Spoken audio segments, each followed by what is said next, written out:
श्री कृष्ण भगवान कहते हैं, मनुष्य अपने जीवन में आगे बढ़ने की बहुत कोशिश करता है।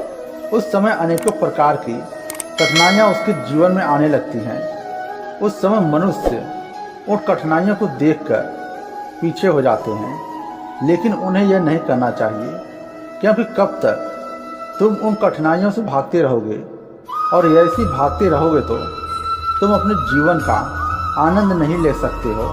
और यह कठिनाइयाँ आपके जीवन में कब तक आएंगी, जब तक आपकी मृत्यु नहीं हो जाती है, क्योंकि मनुष्य अपने जीवन की खुशियाँ इन भौतिक में खोजता है।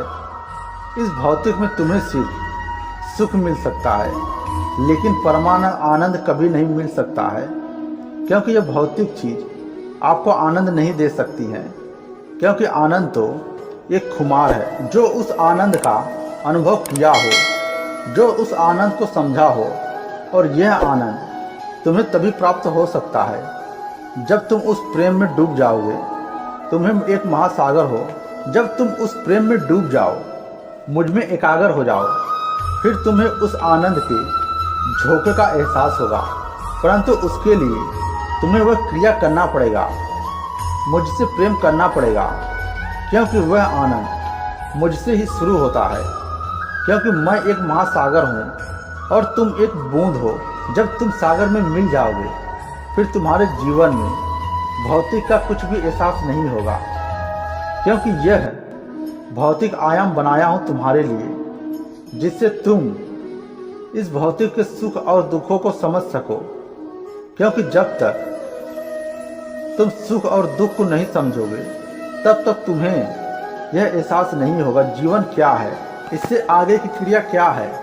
वह सब कुछ तुम तभी समझ पाओगे जब तुम मुझसे एकाग्र हो पाओगे।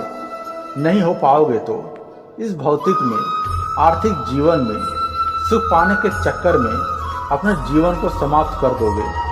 क्योंकि इस भौतिक को ही तुम सब कुछ मान बैठे हो, जो पूर्ण सत्य नहीं है। जो इस भौतिक के चक्कर में पड़ा रहता है, उसे मृत्यु के पश्चात फिर जन्म लेना पड़ता है, फिर मृत्यु को प्राप्त होता है, फिर जन्म लेता है। यह सिलसिला ऐसे चलते रहता है। यह सिलसिला कब खत्म होता है? जब तुम मेरे पास आते हो। वहाँ से फिर तुम्हारे जीवन का आने वाली परेशानियाँ, दुख का अंत होने लगता है, क्योंकि निरंतर मैं तुम्हें वह चेतना प्रेरणा देते रहता हूँ, तुम्हें जीवन में कैसे आगे बढ़ना है, इस भौतिक सुखों को कैसे पाना है। फिर मैं तुम्हारे उस सुख दुख में शामिल हो जाता हूँ, फिर तुम्हारे साथ वह क्रिया करता हूँ जिससे तुम मुझ में विलीन हो सको और तुम सब कुछ प्राप्त कर सको। लेकिन तुम्हें मेरे पास आने की क्रिया करना पड़ेगा, मुझे निरंतर याद करना पड़ेगा। फिर इस क्रिया से प्रेम उत्पन्न होगा, तुम्हें मुझसे एकाग्र कर देंगे। जब तुम्हें उस आनंद का अनुभव हो जाएगा, फिर तुम मेरे बिना एक पल भी नहीं रह पाओगे, क्योंकि आनंद एक महासागर है। काम, क्रोध, मोह, लोभ सब कुछ मुझ में आकर खत्म हो जाता है।